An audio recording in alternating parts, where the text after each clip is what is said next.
À l'une donc de ce journal, c'est le Premier ministre égyptien, Dr Moustapha Madbouli, qui a souligné l'importance de mettre l'accent sur le rôle que joue l'Égypte dans le continent africain, notamment lors de la prochaine conférence intitulée Afrique 2019, la plus grande association d'investissement des pays africains.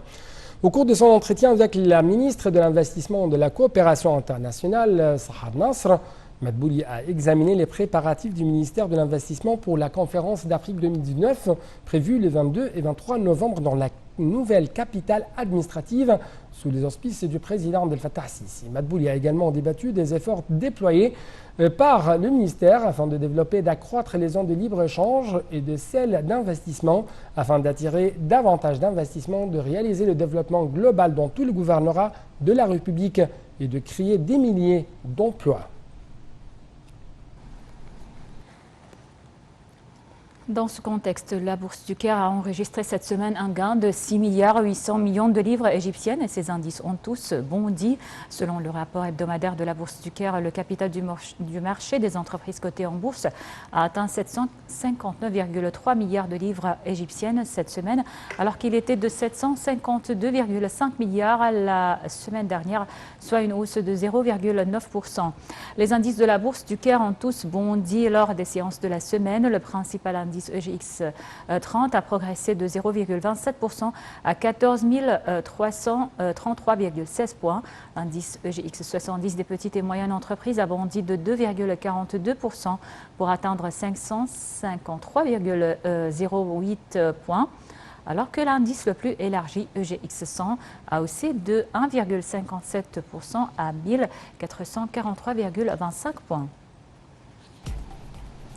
On commence notre page sportive par les Jeux africains qui se déroulent au Maroc. L'Égypte a conservé sa place à la tête du classement général à l'issue de la 4e journée des compétitions de cette 12e édition.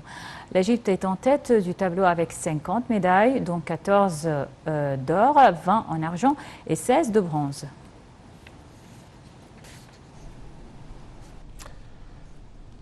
Dans les différentes épreuves de natation, l'équipe nationale féminine a décroché 2 médailles d'or, une de bronze. Les 2 médailles d'or ont été décrochées par Hania Moro des 200 mètres libres et Farida Othman du 50 mètres libres et Sarah Suleiman des 100 mètres libres. Chez les hommes, Abdelrahman El Arabi a décroché la médaille d'or de 50 mètres papillon et Marwa El Hamesh a décroché la médaille d'or de 200 mètres libres alors que Youssef El Hamesh a obtenu la médaille d'argent de 100 mètres brasse. Yasmine Chama a obtenu la médaille de bronze des 100 mètres libres.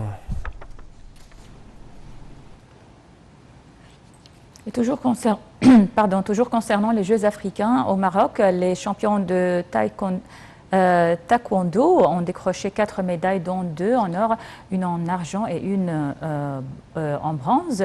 Hidaya Malek a décroché une médaille d'or de la catégorie 67 kg après avoir battu la championne de la Côte d'Ivoire. Maysoun Iheb a également décroché une médaille d'or des 73 kg après avoir battu sa rivale tunisienne. Mouaz Nabil, lui, a reçu une médaille d'argent des 54 kg et Minna Meher a décroché une médaille de bronze des 73 kg.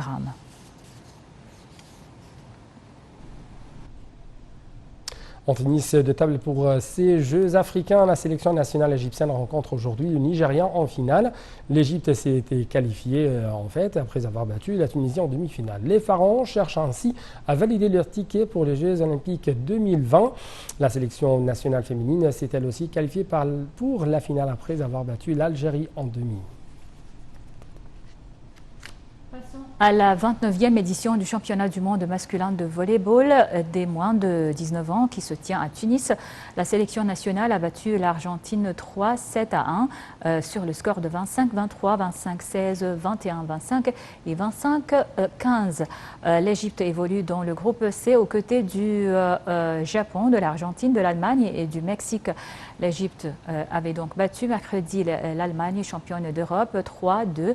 Les vainqueurs des matchs éliminatoires passeront au quart de finale, demi-finale et finale pour être classés du 1er au 8e rang. On passe actuellement au foot, plus précisément la Ligue des champions d'Afrique. L'Ahli rencontre ce soir au stade Borg El Arab l'équipe sud-soudanaise Etla Barra dans le cadre du match retour de la phase préliminaire de la compétition. Lors du match aller samedi dernier, l'Ahli avait battu Etla Barra 4-0, le Marocain Walid Azaro et le Tunisien Ali Malou seront forfaits lors de cette rencontre. La liste de l'Ahli comprend cependant la nouvelle recrue malien Alio Diang ainsi que Mahmoud Metwali et Mohamed Nagdi.